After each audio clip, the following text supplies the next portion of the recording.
Hello, everyone, and welcome back. This is a very interesting, heated argument between Mr. Tochko and the Barrister Darlington over the marginalization of Ndi Igbo in Nigeria and also Nigeria Biafra war. So, Mr. Tochko is a researcher. He is here to tell us the reason why Southeast youth need to register for this army recruitment. You guys know that there is this breaking news 2 days ago that it is only 200 Southeast youth registered for the army recruitment, which they say is so poor. So Mr. Tochko is here to tell the Southeast youth the reason why they need to join the army recruitment, which Barrister Darlington quite disagree with him. This is a very interesting one. Most of the time we just want to listen to people's perspective in some matters. It doesn't matter if we agree with them or not, right? So let me allow you guys to just listen and hear everything they discussed here.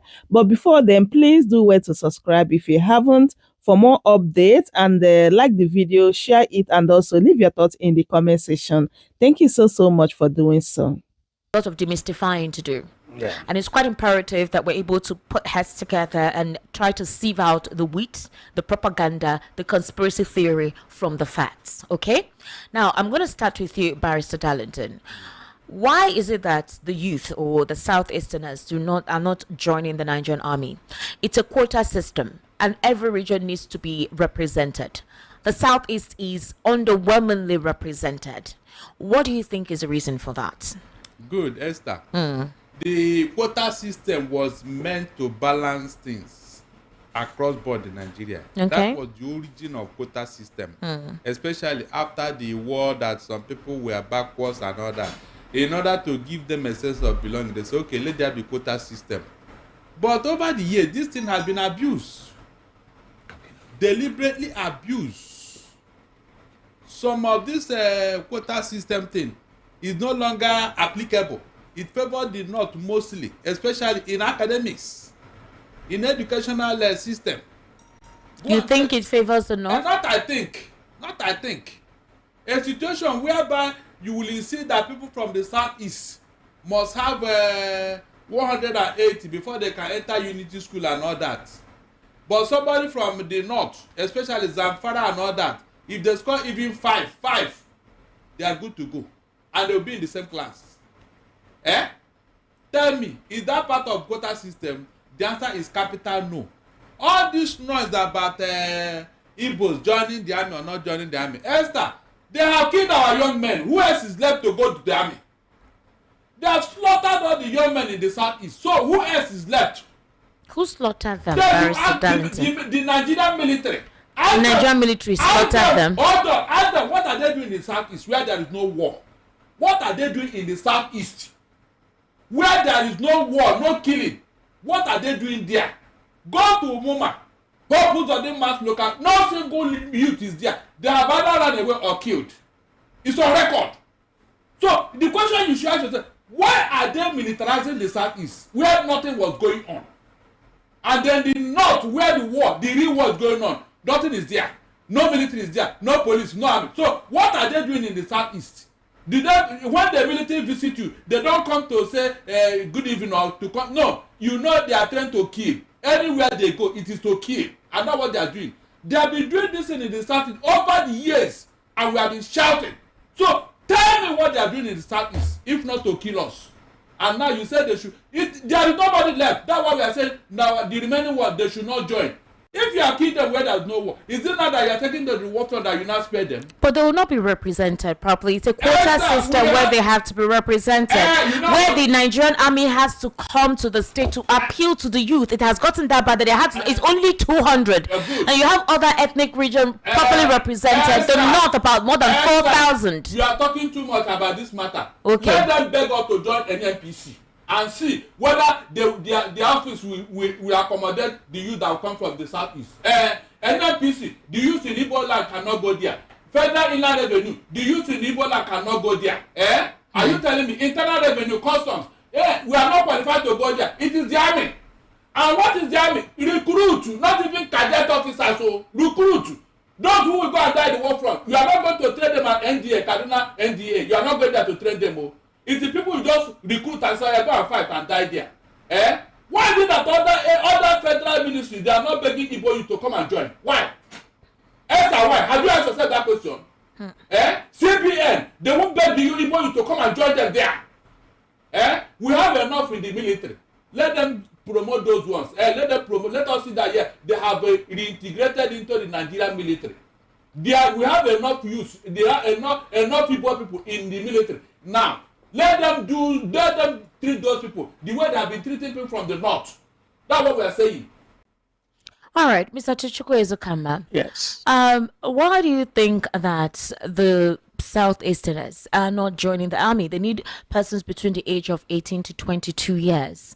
And based on the quota system and what the Nigerian army is saying, that the Southeast is underrepresented. And it's not a loss, it's a loss to them that they're not represented, because whatever amount of money is given to them for welfare and whatever, it cuts across all the geopolitical zones, right? And all the geographical locations. So if you have a lack of representation or an underwhelming representation of the Southeast, what happens to whatever budget that comes to them? That's one. Two, why do you think there is an apathy of the Southeasterners to join the Nigerian army? What do you think caused it? Well, I was making the point yesterday that the masses do not think, the masses follow.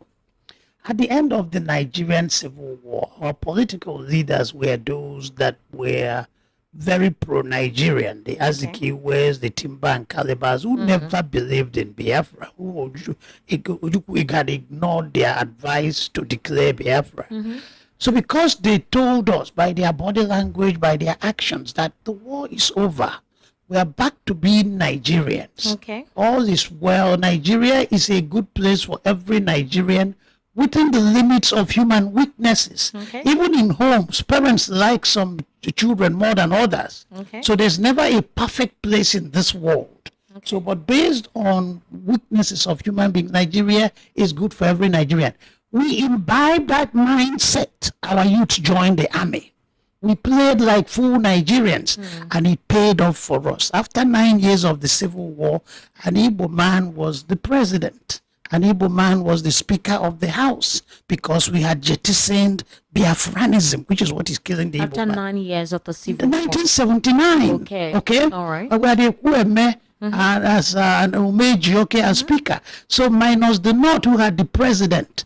The Southeast that just came out from the war became the most politically powerful group. Okay. So there was no marginalization. We got that position. But with time, we started going backwards. Okay. When the new era came, our new set of leaders, whose mindset about Nigeria and the place of the Igbos in Nigeria were conditioned by the Biafran propaganda. Okay. We went back to that Biafranism. So now we are telling our young men, we are not Nigerians. We have a separate country. Who is telling our young men that? IPOB is doing that. That's new Biafranism. That's their message. Advice against So it. because the masses follow and do not think, our young men are imbibing it and staying away from Nigeria. But the thing is about quota. Every state has its own quota. Okay. So if you're not meeting up your quota, you are losing out.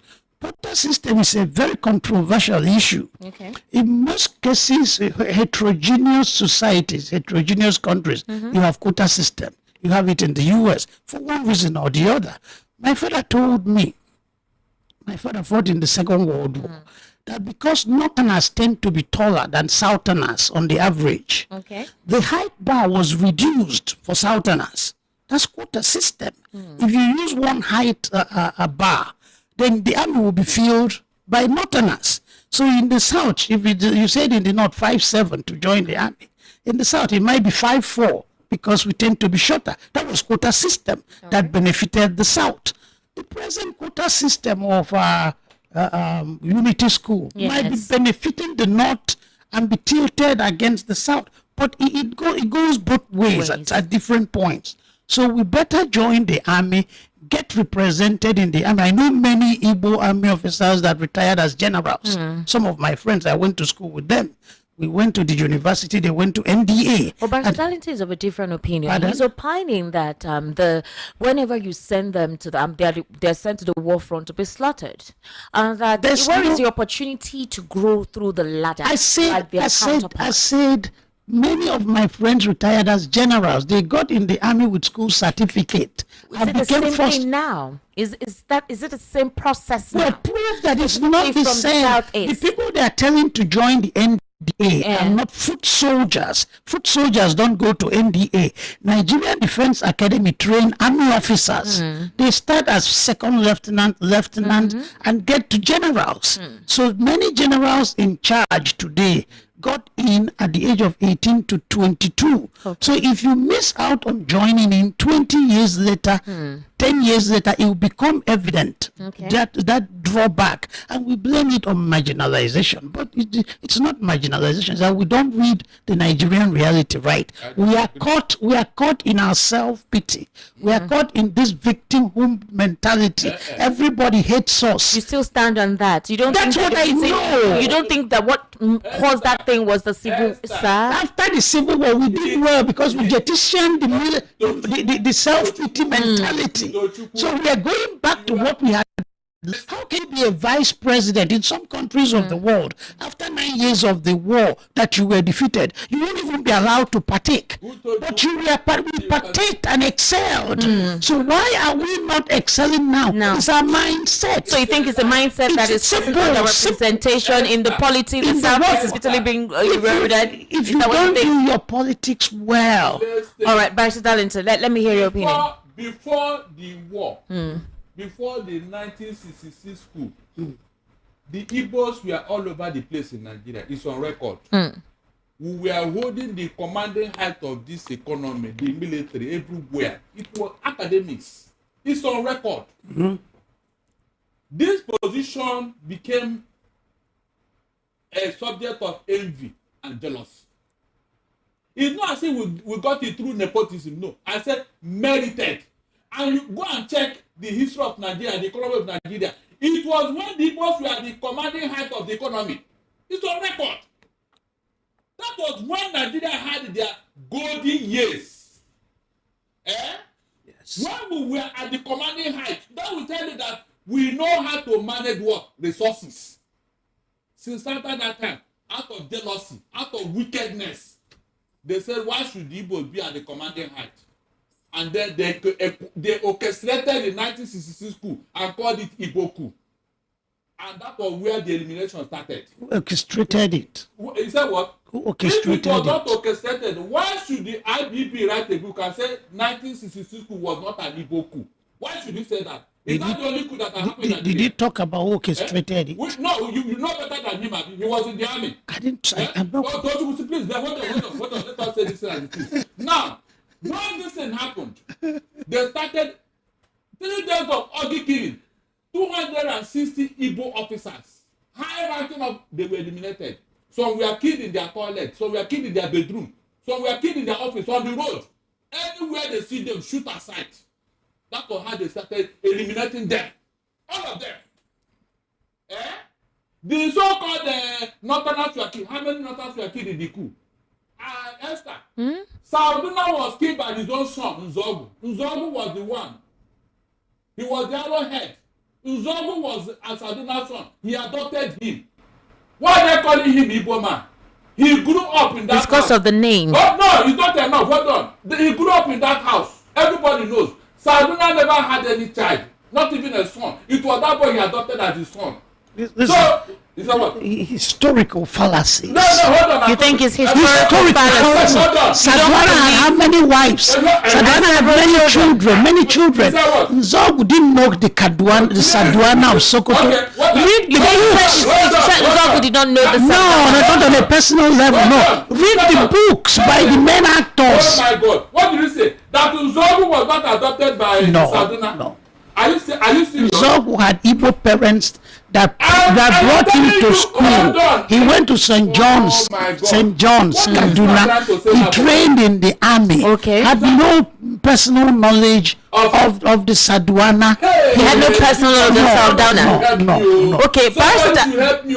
Now, do you know that when Zongo died at Abagana, after the Abagana, died at Nsuka sector in the early days of the war. he died in at Nsuka sector In the early days of the war. Barrister Danti, you're saying he died at Abagana. Abagana. That was where the war was hot.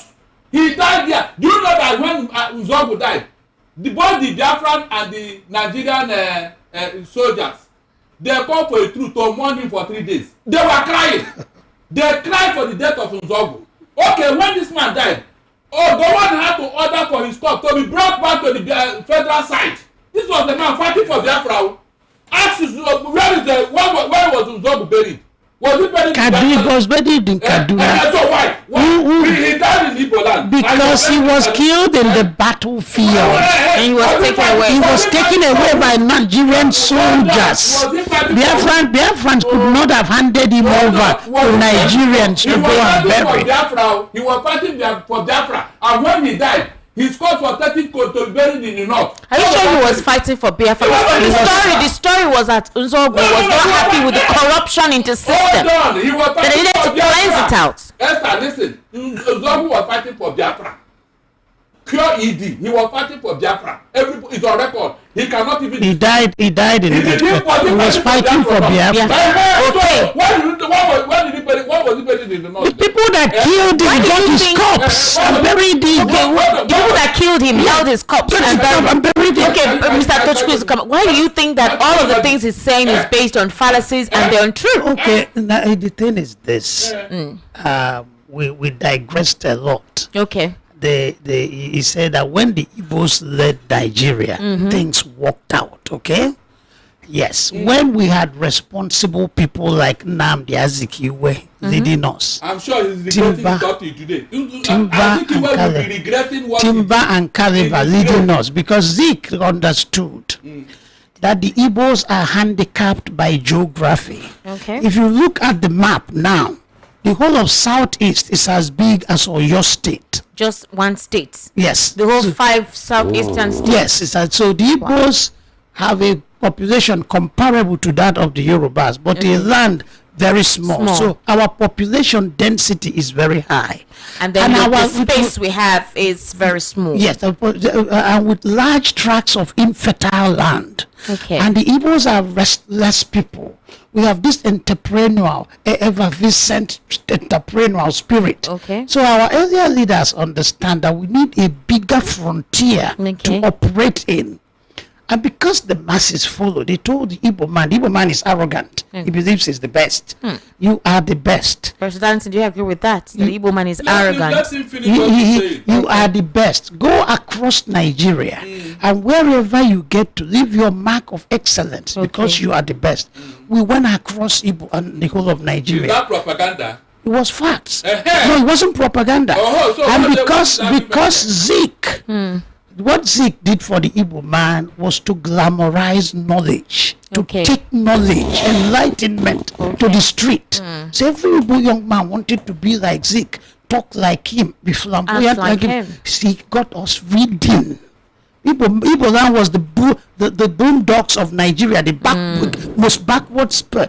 By the time the Igbos have taken over with hard work everywhere. Is that what caused the fear or suspicion by other ethnic groups that they just wanted to dominate? Which is natural. The Anambra Igbo is the most resented Igbo man because he's the most successful. In Ahera, an Anambra man was appointed the bishop of Ahera. The people resisted. We better close all the churches than let an Anambra man come and lord it over us. People hate domination, especially by outsiders. Anywhere you go and succeed more than the indigenous people, they resent you. Not because you are Igbo, but because you are more successful. Period. So when the coup came, you must understand the coup. By the time the coup was not tribal, it was ideological. The young men were idealistic, they were sophomoric, they were starry-eyed, and they were motivated by this ill-digested dosage of socialism. That's why they were leaning towards Awolowo, who claimed to be a socialist, okay? But whatever the motivation of the coup was, at the end of it all, as the dust settled, you had decimated their military and political leadership. You have killed Tafawa Balewa, the prime minister. Hey. You have killed Ahmadu Bello, the coup killed this one. And you had killed their 4 highest ranking army officers, Mai Malari, Kuru Mohammed, Lagaman, and Palm, without killing your own leaders. So the seed of suspicion was sown. There was therefore to be trouble. Whether how or when was a question of detail. So with time, the Northerners fought back. So the North, we must do this for the good of the Igbos. When you tell yourself the truth, you're not helping your opponent or your enemy. You're helping your own self. For the good of the Igbos, when the Northerners attacked the Igbos, they had legitimate grievance. You can say they overdid it or underdid it, but you had killed their own leaders, and the Igbos in the North became very celebrative, singing, telling them that Saduana was bleating like a goat as he was being killed by Nzogo. If you had done the same thing to the Igbos, especially the youth, would have fought back. Now, Esther, so let me tell you, you are making a mistake. You know, when military men are carrying out such operations, because of tribal and ethnic sentiment, they will now say the North should go and take care of the people in the South. The people that were detailed to go to the Southeast, Esther, listen very well, because I'm sure, I am convinced now that you know he said he went to US to go and read. He was not here when these things were happening. So he's not trying to tell you. I was in the US as of 1966. Do you believe that? I am coming. Now, the man who was supposed to lead the squad was riding a bicycle on his way to the Southeast when the coup have already taken off in the North and alerted the leaders of the East. Can you not be that? The man said that he was on a bicycle when he heard that this thing had taken off. Who is the man? Wait, I'm coming. Hold on, I'm coming. You have not read all the books. Listen very well. Now, when this thing now happened, Extra, please. Oketiebo, how did he die? Oketiebo. Pissed killed him. See that, Abi. I thought he ran away too. The one that they were able to get, you can see how propaganda can misinform people. Go and check how many people that died in the Southeast. It was only what's it called, Azikiwe. Maybe because of his wider reach all over Nigeria. Maybe his loyalists alerted him and all that. That was what happened. They are not blaming the Igbos. The Igbos were operating in the North. That was where they took care of things now. Mention any Igbo officer who went to the sea to go and kill anybody. The people that were assigned to go and kill people in the East, they did not do that. How is it the fault of the Igbos? Thank God he said his dog who killed his own father. Tafawa Balewa, no single bullet entered into his body. He was an asthmatic patient who died. In fact, what's his name? Shego Osoba said he saw him where he fell inside the bush. Shebo Osoba, who pushed him inside the bush? He left the vice presidential officer went inside the bush. You can see argument. In fact, Jonah captured Tafawa. He was running away because of the running from where? In fact, Jonah went to his house, captured it, but the coup was planned by 5 majors. Nzogu was an Igbo man. Yes. Okafo, Chuka. Remember Delta Igbo, anyways. Can you imagine? Okay. I'm coming here. Nzogu, Chuka, Ifeajuna, and Okafo. Okay? And Ademuyega, one Yoruba major. These are the people that led the coup. So those are the people we hold responsible for the coup. I don't know. After you give your own name later. Yes. Delta Igbo, mainland Igbo. When the Northerners were massacring the Igbos, they killed a lot of people at Akwa Ibom. Yes. People from Calabar, people from Ijo. To them, everybody in that area is the same. It's the same. So if I know a lady who is a friend, she lives at Mowe.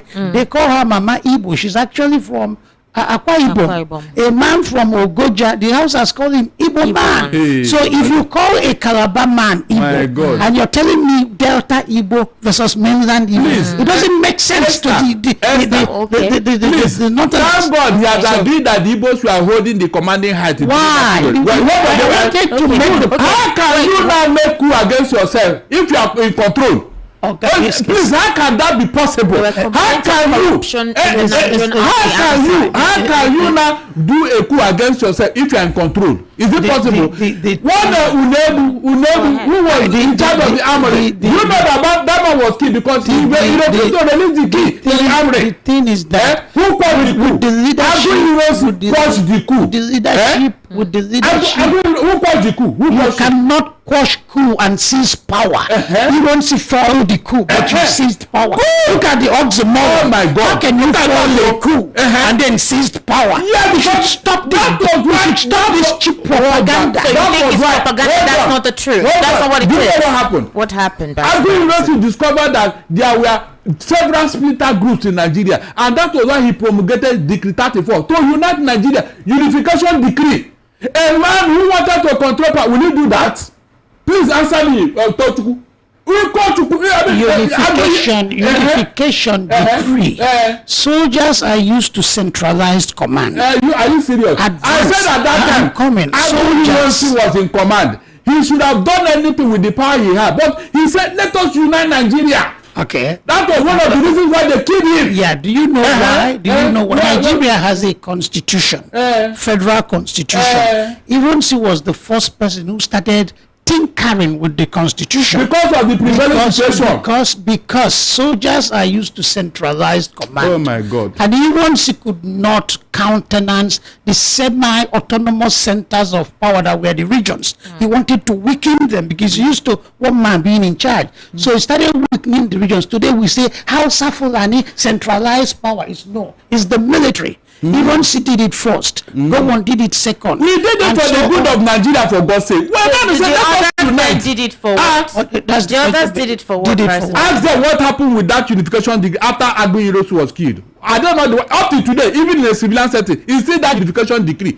that Nigeria is holding. Unification, everything is centralized in Abuja. But as we learn centralization, we have to realize that it started with military. It is not with it started with that. You should have now shied away from what Agbo University if you didn't like it. Mr. Tochukwu, you said something on Tuesday. You said that Ojukwu was driven by an ideal that he led his people to the slaughter and then ran away. Now, you made that statement in regards to the fact that he did not listen to the elders. He was very stubborn, and when you don't listen to elders and you get into trouble. You get into people stand into an abyss. Esther, what do you do if you are watching? If you are a leader and you watch the corpses of your kinsmen being brought back from the north without their head on, every day they are bringing train load of Igbos in the north who were being shipped down to Ojukwu was receiving them at Overell, Omoahia. Ojukwu stood at Overell and was receiving them this day,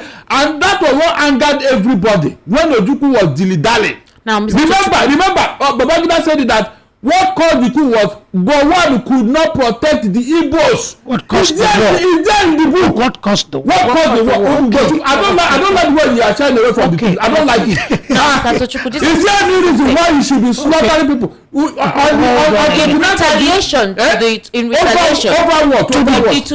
retaliation to the coup that was orchestrated by Kaduna Nzo. It happened to be that the Northerners went overboard, and you can say they went overboard. Yes, but they had legitimate. There was no legitimacy here. There was no overboard. It stemmed from something. Listen. I'm coming. There's somewhere I'm heading. It stemmed from something that was like there was something pre-existing in the belly. Undoubtedly, obviously, because of the way they went overboard. It was what they will call the program. This program had happened. The program happened before the declaration of Biafra. Yes. Now, it was when that killing became excessive that Ojukwu had to act as a leader to save his people living in that region and bring them back. But you believe that there was no reason for Ojukwu to have called for Biafra. There was no reason for him. Esther, let me tell you, they went to Aburi to resolve this matter. Aburi Accord. Yes. They agreed in Aburi. Everything was agreed upon. Ojukwu agreed, Gowon agreed. Okay. Immediately he came back to Lagos. Some civil servants, super permanent secretary, they told Gowon, no, why did you agree? This is you agree. You know, that Igbo man, he has used his best to play you. Because Ojukwu entered the army with a university degree, the first in the whole of Africa. No. First. Hold on. Hold on. Can you come closer to the mic? He entered the army, so he was well above all of them. So when that agreement was reached, he came back. They came back to Lagos. Instead of going to say, but I agree, he now listened to those super permanent secretaries who brainwashed him into saying no. Again, when Agu University was killed, Ojukwu said, look, until I know what happened to Agu University, and until what's the second in command, the Brigadier Ogundigbe now takes over, because they have a hierarchy in the military, that he would not listen to his junior officer in the military. That was it. Ojukwu said, I will never take orders from Gowon, who happened to be, I think, ADC or so, or chief of staff to staff of the army. So why should he, a GOC? That was what the argument Ojukwu. Why didn't anybody listen to him? Then, what's it called? Ogundigbe now gave an order to his subordinate when he took over from Agu University, pending when they know what happened to him. The northern element, they just snubbed him.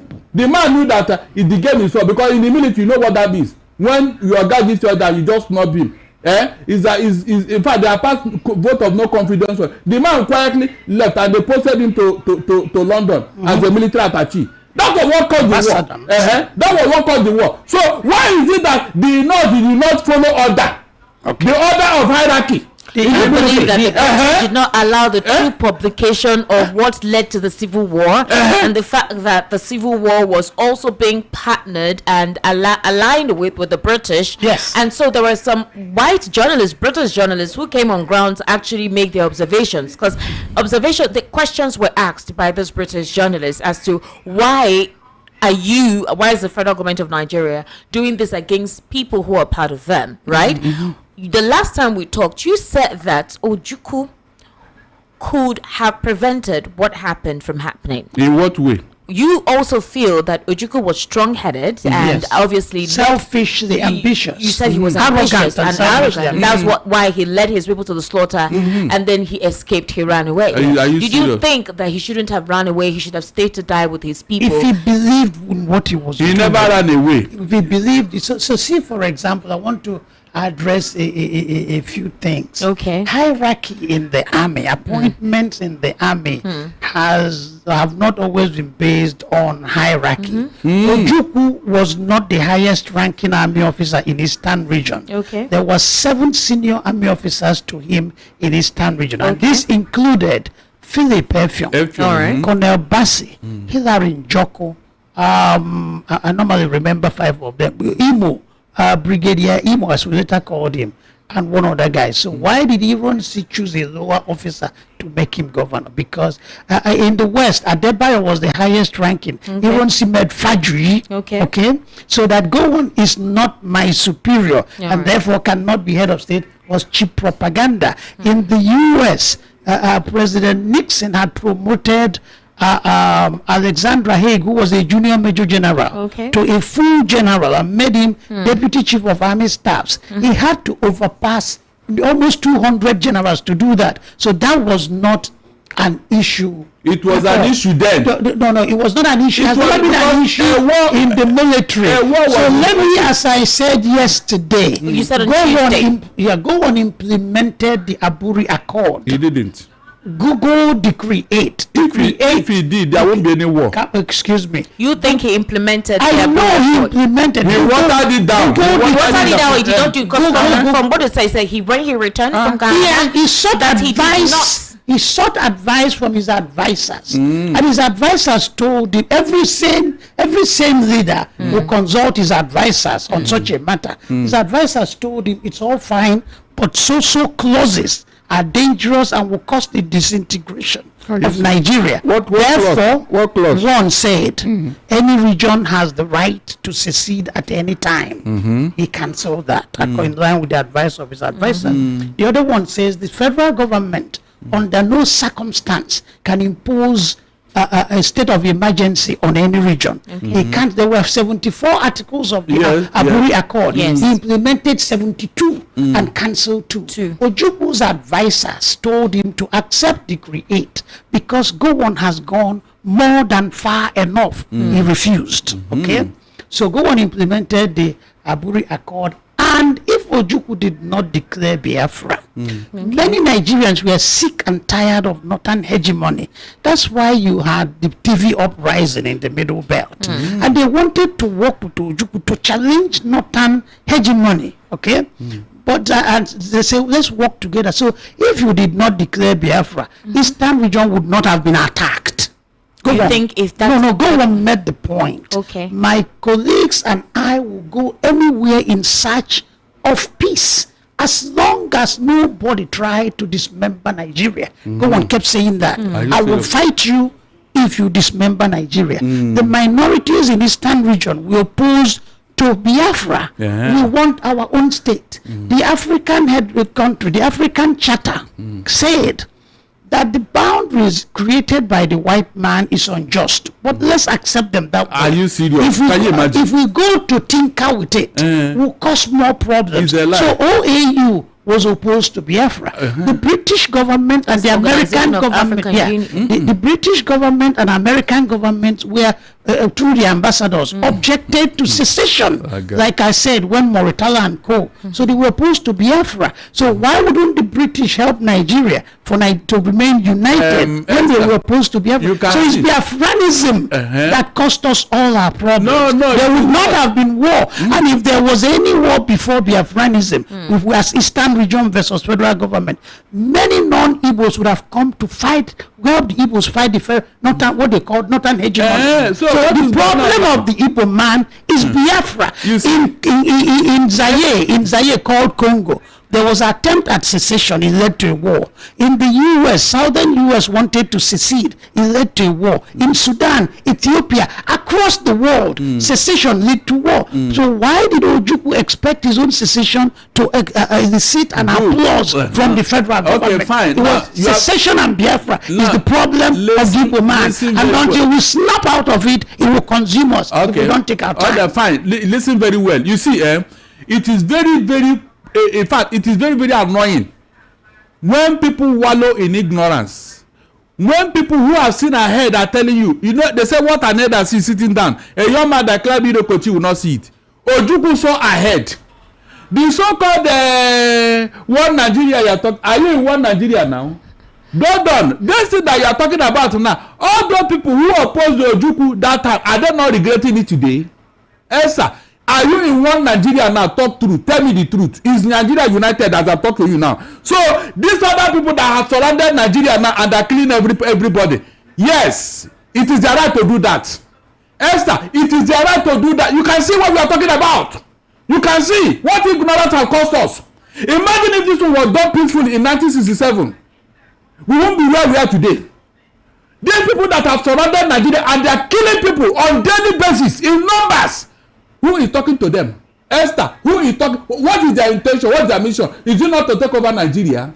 Esther, is it not to take over Nigeria? Or do you need any other soothsayer to tell you that? What are they? You say who from outside? Who say what? You say those are surrounding Nigeria. Yes. Who? Call their name now. No, you don't know their name. All of a sudden, you don't know who are surrounding Nigeria and they are killing people. You don't know who killing people in Plateau. You don't know who killing people in Benue. The Fulanis are killing people. So what was their intention? Everybody wants terrorists. Everybody wants to be ethnic profiling against anyone. Terrorists. The terrorists. Fulani terrorists. Fine. If you don't like the Fulani terrorists, don't invite me again. They are Fulani terrorists. Now listen very well. Esther, where did they come from? Were you not in this country where some northern leaders told you how they went outside to bring the terrorists into Nigeria?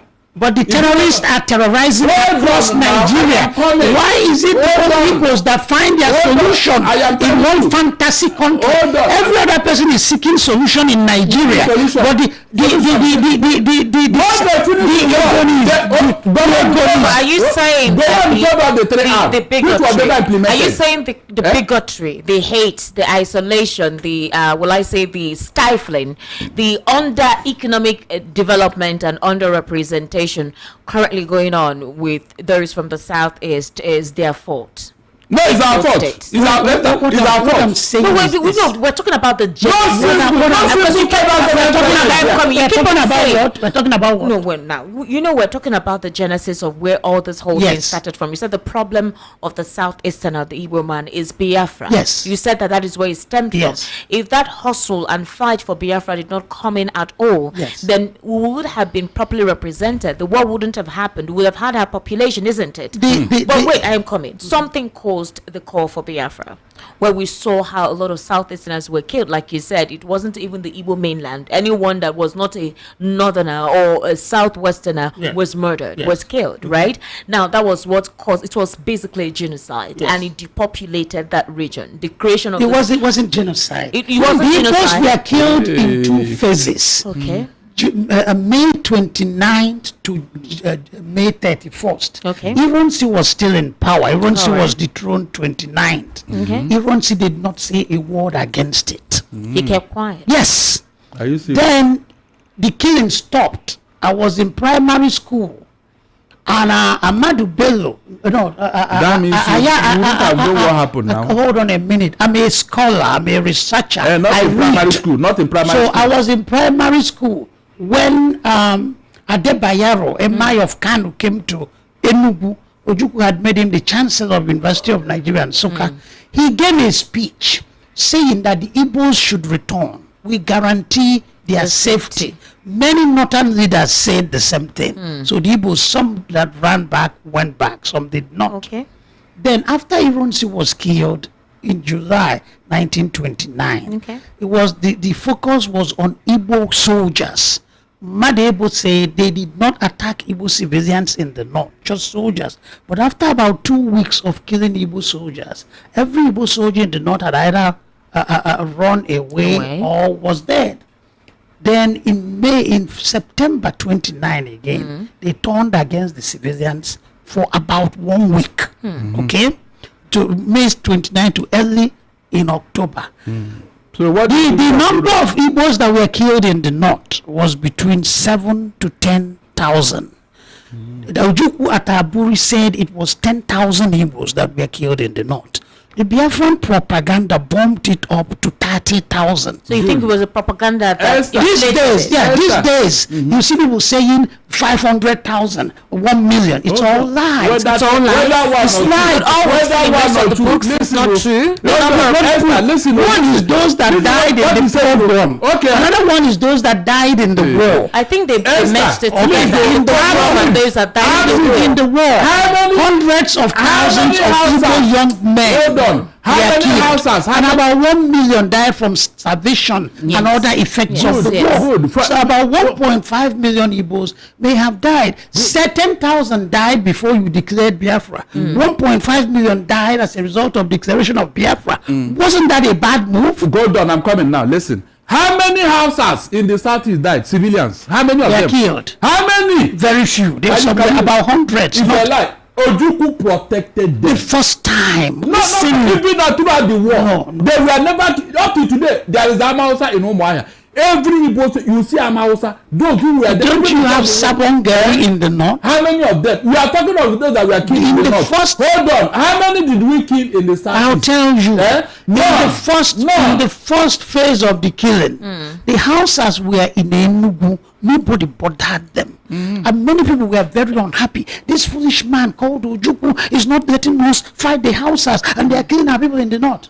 But second phase, when those that escaped the maw of death came back and saw houses moving around, what nonsense is this? Those were the people that attacked the houses. But many houses were not killed because it wasn't government orchestrated. And the generality of the people were, as of them, we were yet to form this violent streak. People were still low. Even the sight of blood unarmed people. So the people generally did not agree with it. But those returning from the north vented their vengeance on the houses. What does that tell you? You see, when I said that the Igbo man doesn't kill, at least for all his arguments here, He has given us credit for that. The question is the now, children. Now, listen. What was their crime? What children? The children. Igbo children. That were killed. Yes. Is the reprisal.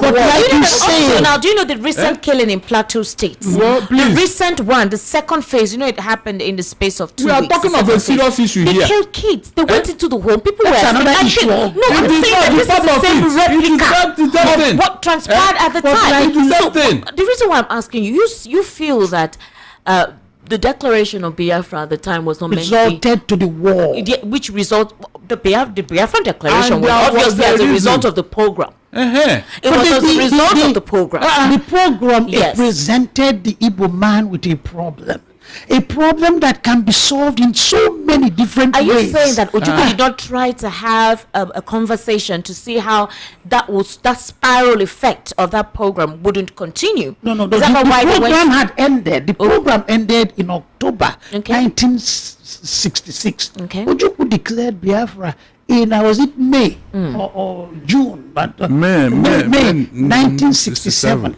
In that intervening 7 months, nobody was killed.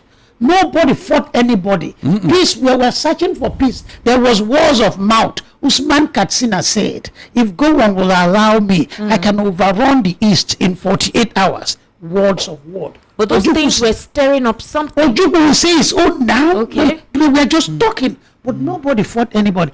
Gowon released Awolowo from jail and realized the kind of man Awolowo was. Brilliant, experienced, determined. He was very educated. He went out of his way to make friends with Awolowo because he needed such a man in this crisis to advise him.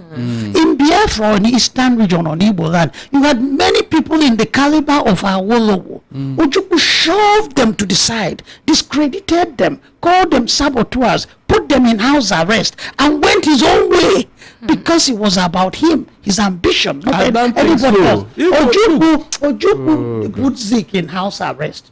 And when they declared Biafra, they were looking for recognition. They were asking for him. I remember that story. Recognition. Nobody knows Ojukwu. Ojukwu was a soldier.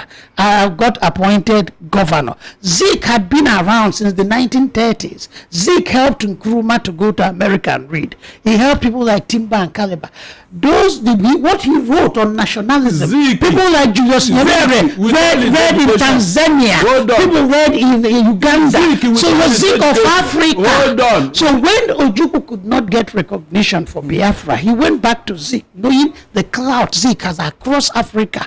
Help us. When you have no recognition, the Nigerian Biafran issue was internal affairs of Nigeria. It cannot be addressed anywhere. OAUUN, no.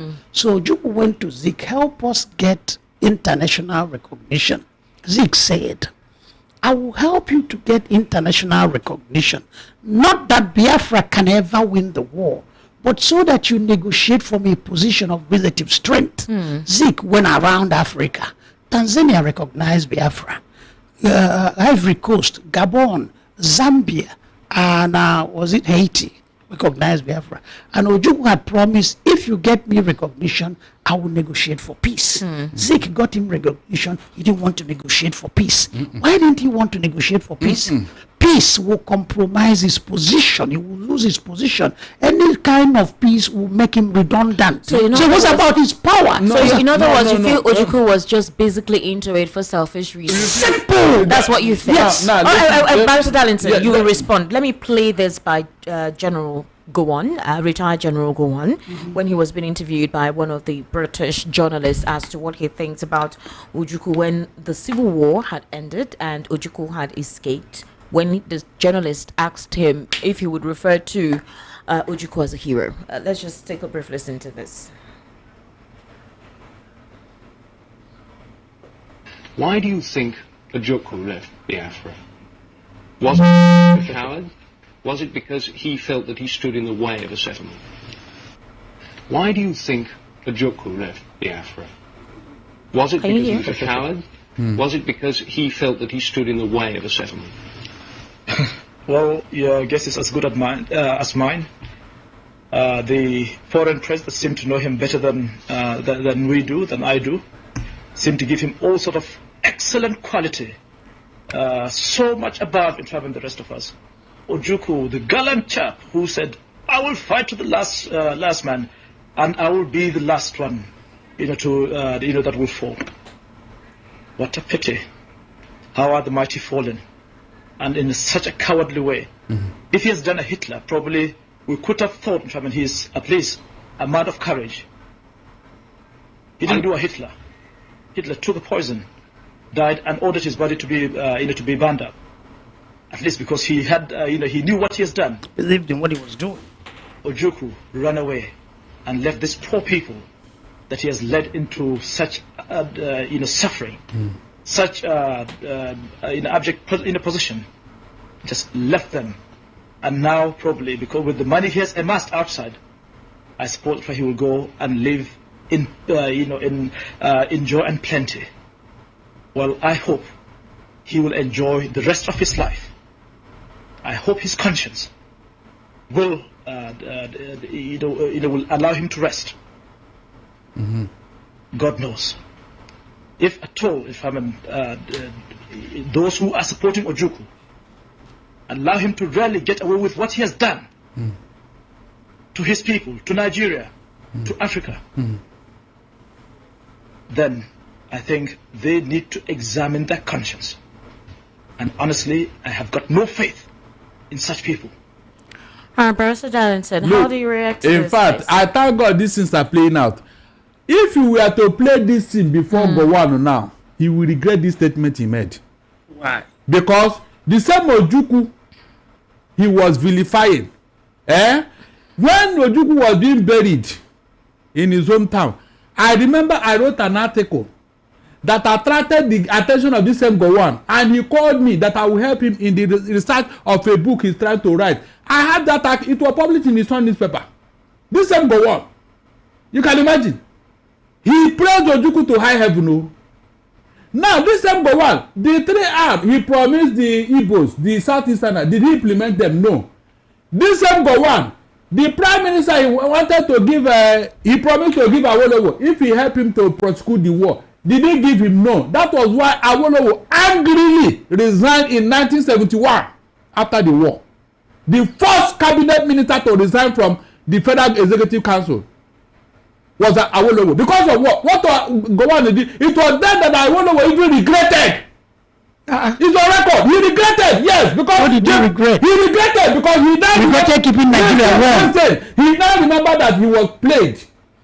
That they used him against the Igbos. He regretted it.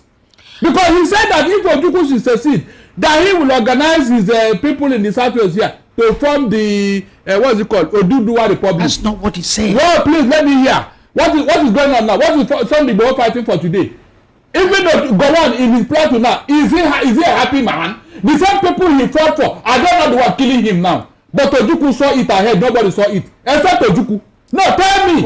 What do you think is, because we need to get reaction. What is going on in the plot now at Benue? Okay. Is Gowon will not regret, even Dan Juma, who removed the opulent of Aguirosi. Are they not regretting it now? Because the same people they fought for and killed people, they are the one now massacring them. Why is Gowon not talking? Why is he not talking? Why is Gowon not talking? In his own town. Danjuma betrayed Ironsi, but can there be a coup without betrayal? Who didn't Zog betray? Who didn't Zog betray his own coup? Listen. People must betray somebody. No. Joseph Gaba betrayed Gowon in his own coup. There must be betrayal. So the thing is that Zogu was a patriot. For that man to have taken up against his own father, he was a patriot. That is not historical fact. That's not historical fact. But then the thing is, what I want to say is that our mindset must change. Igbo man needs to heal. And the Igbo man can never heal as long as he is trapped in this victimhood mentality. This persecution complex. And for us to heal, we must tell ourselves the truth. Okay? Never in the history of the world, it may have been the first time, when a conqueror defeated his enemy, instead of lording it over him ruthlessly and trying to extract his own pound of flesh, reached out to say there is no victor Because and there is no victor and there is no vanquished. Without the Igbos, hold on. He asked me a question. Without the Igbos, the economy of Nigeria will not be where it is today. You cannot just generally say that.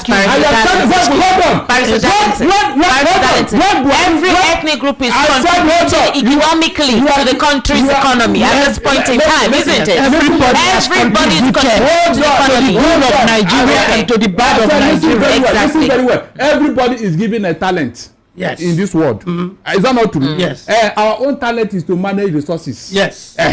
So why are you not doubting me? Yoruba talent is to do what? I don't know. Hold on. Hausa talent is to do what? You can see what they are doing. What are they doing? You can see what they are doing. They seized the political power. Exclusive group of political when power. Buhari went to Owerri, he said that he heard that the Igbos want to leave Nigeria. That he was wondering how somebody who is in charge of the economy of your country will want to leave that country. He said it. What's his name? This other Shetima. He went to Enugu and Aba. He said that Nigeria can never grow without the growth of the Igbos. Undoubtedly. So why are you doubting me now? Why are you doubting me? Barrister, that nobody is doubting. So why are you saying? They are just saying that everyone is contributing if you say that they extended their hands of friendship, albeit, reluctantly, halfway, it's because they need you. Esther, they need That's you. why they fought us to bring us back. We knew they need us and we knew they will fight us. And we were not prepared. Let me tell you one single thing that happened. Okay. After the war, they closed down chemical engineering department at UNN. Because of what the Biafran provide evidence. There's so much rumors. Can you imagine? There's so much rumors. So until you back it up with some facts. Mr. Tochukwu Ezekama, Barrister Darlington, the reason why, because like I said on Tuesday, it was the callers, those watching us on YouTube that wanted the spur. They wanted to hear your different angle and historical facts. And it now happens to be that today, the Nigerian army is speaking to the Igbos, the Southeasterners, that they need to be properly represented. They need to join the Nigerian army. Now, we need to, if there is a problem at this time, we need to look at what the cause is, why there is that apathy towards joining the Nigerian army. And Barrister Darlington raised up some valid questions. Why is the NNPC not calling for more Igbo entrants? Why do we have them isolated in representation in that particular axis and other spheres that you say is economically viable, or when it comes to being rich resourcefully? Why the Nigerian army? Now, some of the Southeasterners believe that those who have joined have been killed, What's the evidence? What of Igbo generals in the army? What of successful Igbos in the army? Just hold on. Ask him, why is the most militarized place in I'll answer your question. Darlington and Mr. Tochukwu Ezekama, like I said, the reason why this conversation has been had is we need to educate ourselves properly. Yes. We need to differentiate the conspiracy theory, the propaganda, and what the fact is or what the reality is. Because the propaganda, a lot of persons have grown up with it. Yes. From every faction. Mm-hmm. And like you said, it's affecting a lot of persons now. Yes. It's affecting the unity of the country. It's affecting the fabric of the nation. Still now, you have a lot of people who believe in the Biafran dream because they think that the Nigerian government will no longer have the Igbos be part of a country that will help them forge ahead and grow. And because of that, there are persons who have utilized that dream to their own personal and selfish advantage. I don't know if you understand what I'm saying. Yes, they've utilized that dream to their own personal and selfish advantage. So, in other words, until we collectively admit that we are together here and work together, that we can benefit in the resources of this country, isn't it? Mm-hmm. So the question now from you, Mr. Tochukwu Ezekama, is that they need to change their mindset. That's where it begins. We have that's where it says. Esther, we have changed it. That's why we came back. You didn't come back. You were forced back. You were defeated. No, let me tell you, Obasanjo, we were defeated. He asked me. She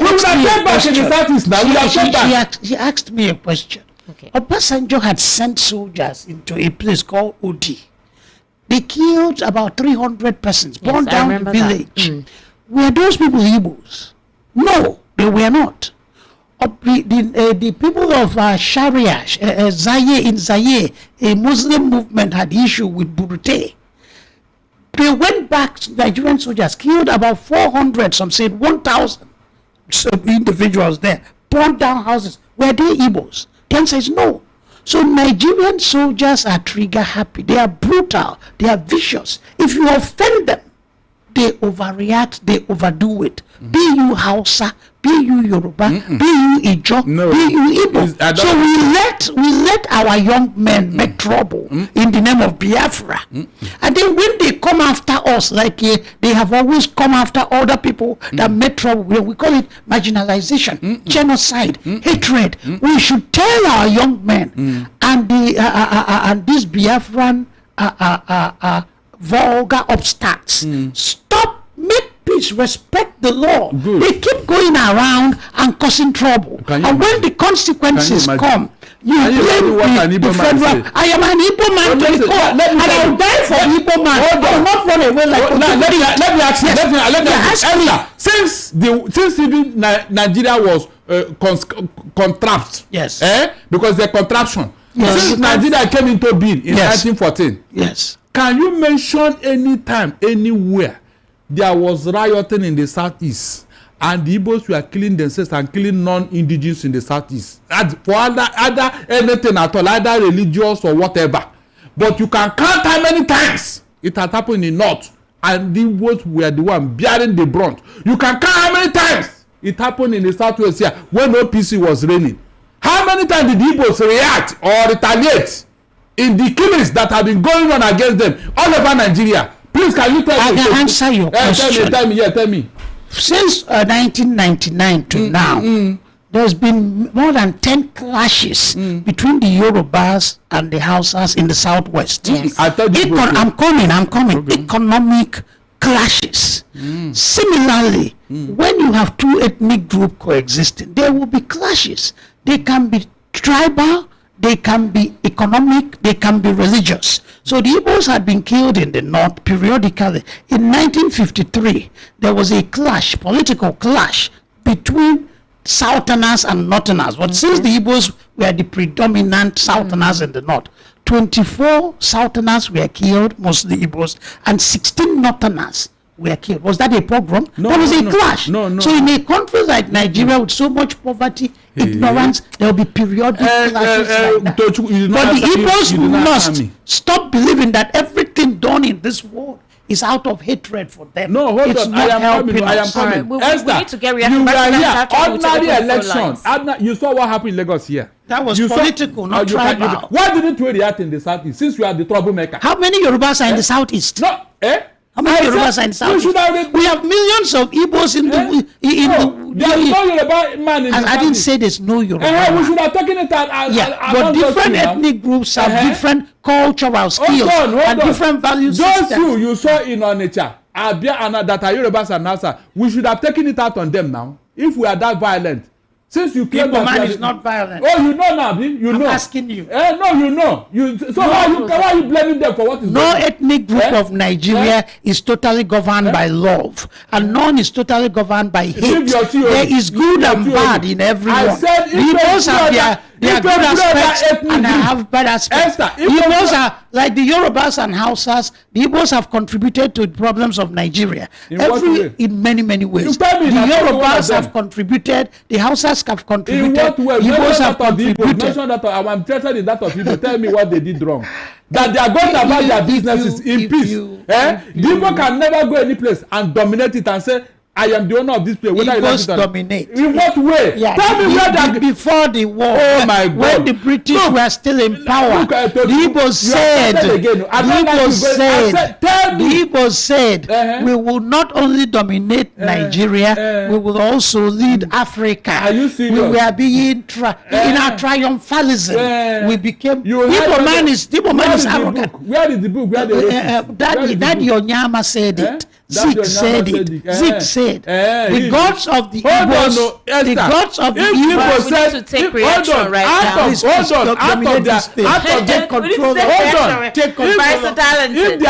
Out of their diligence, and hard work, and the Igbo man has said, look, I am going to take the word Is that arrogance? Please tell me. We are talking of where some people who don't know where they came from will come to your land. Take your land, take your ancestral home, take your village, rename it. Rename it and call it their own. That is terrible and should be stopped. Really? It should be stopped. But other people are trying to deal with the matter in the context of one Nigeria. Only the Igbos are the ones looking for their solution. The Abiola won an election. It was cancelled because they didn't want him to be president. The Yorubas sought it out, but they didn't say we are seceding to one fantasy island.